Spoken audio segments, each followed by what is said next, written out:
Les cadres nordistes opposaient à la nomination de Patrick Hachi. Hier, samedi 16 avril 2022, nous apprenions que les choses se précisaient, que les tractations étaient finies et qu'il ne restait que quelques réglages pour la formation du nouveau gouvernement. Les ministres, comme des gamins attendant les résultats du CEP, sont jusque-là maintenus dans le suspense. Alassane Ouattara a effectivement reçu M. Kone Mélié Timoko seul. Puis il a reçu ensemble Patrick Hachi, Fidel Sarasoro et Tene Birahima Ouattara dit la Fiole. Cependant, rien n'était encore définitivement arrêté. Jusqu'à hier, il était dit que le gouvernement serait réduit d'environ 24 ministres sur la soixantaine et il serait prévu 3 nouveaux entrants. Un vice-président sera nommé pour respecter une certaine forme de cohésion sociale, de rassemblement national et de géopolitique, en tenant compte des subtilités nord-sud et musulmans chrétiens. Voilà pourquoi Alassane Ouattara a fait le choix de la nomination de Patrick Hachi en qualité de vice-président. À peine cette éventualité évoquée que les cadres du Grand Nord, les barons et membres fondateurs de l'Union du Grand Nord, UGN, ont piqué une violente crise de tribalisme et ont marqué leur vive opposition à ce schéma de succession institutionnelle. Ils n'ont pas manqué de le faire savoir à leur chef. Leur argumentation est simple.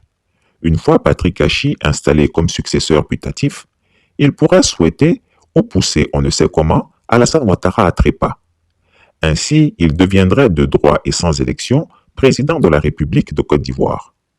Un tel schéma serait catastrophique pour eux, car cela remettrait en cause leur position privilégiée au cœur de l'appareil d'État.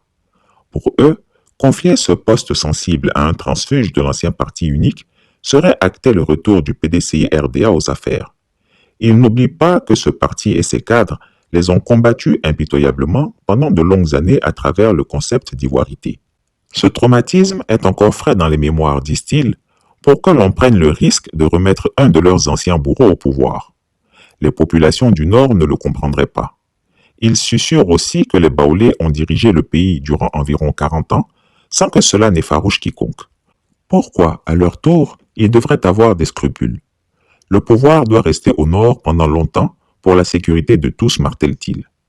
Ces cadres nordistes exercent une réelle pression à cet effet sur le dictateur des lagunes, qui devient de ce fait le chef de l'État du Nord et non plus le chef de l'État de Côte d'Ivoire. Le schéma des barons de l'UGN serait qu'Alassane Ouattara, le super menteur, nomme un cadre du Nord pour occuper la vice-présidence et qu'à la rigueur, Patrick Hachi conserve son poste de Premier ministre. Alassane Ouattara, qui est à quelques heures de l'annonce des nominations prévues, est encore dans l'expectative. Il hésite, tangue. Cédera-t-il à la pression des cadres de l'Union du Grand Nord ou respectera-t-il l'équilibre Nord-Sud? Nul ne le sait pour le moment. Toujours est-il que les Ivoiriens dénoncent avec force cette façon tribale de faire la politique. Ici, ce ne sont plus les compétences qui sont en jeu, mais plutôt la religion et l'ethnie. La nature républicaine du pays fout le camp. Nous sommes dans un véritable royaume où le pouvoir n'appartient plus au peuple, mais à une minorité constituée de clans, de tribus, de régions et de religions. La prochaine architecture du pouvoir démontrera à tous si le despote ivoirien est ou non un jouet entre les mains de ses frères du Nord. Ce qui est certain, c'est que ce débat malsain sème les germes de la déflagration de l'État et la construction d'une nation devient de plus en plus un vœu pieux, pour ne pas dire une chimère. Si l'on avait besoin d'une preuve de la déchirure de la République, elle est désormais manifeste. Pour sa part, Patrick Hachi, le Premier ministre démissionnaire, est sûr de demeurer au cœur de l'État. Le pleutre qu'il est n'osera pas afficher de velléité, bien au contraire. Il écrira des dithyrambes à son dieu Alassane Ouattara pour le glorifier de l'avoir gratifié d'un strapontin. Il se dira fier et très heureux s'il était maintenu à la primature plutôt que de gravir l'échelon supérieur. Il conclura certainement qu'il n'a ni l'étoffe ni l'intelligence suffisante pour occuper la vice-présidence et Alassane Ouattara, en visionnaire éclairé, a été bien inspiré de ne point le nommer à ce poste sensible. Pauvre peuple ivoirien. Chris Yapi ne ment pas. Retrouvez Chris Yapi sur son nouveau compte Twitter, ses 2 chaînes YouTube, sa chaîne Dailymotion, Instagram et Mediapart.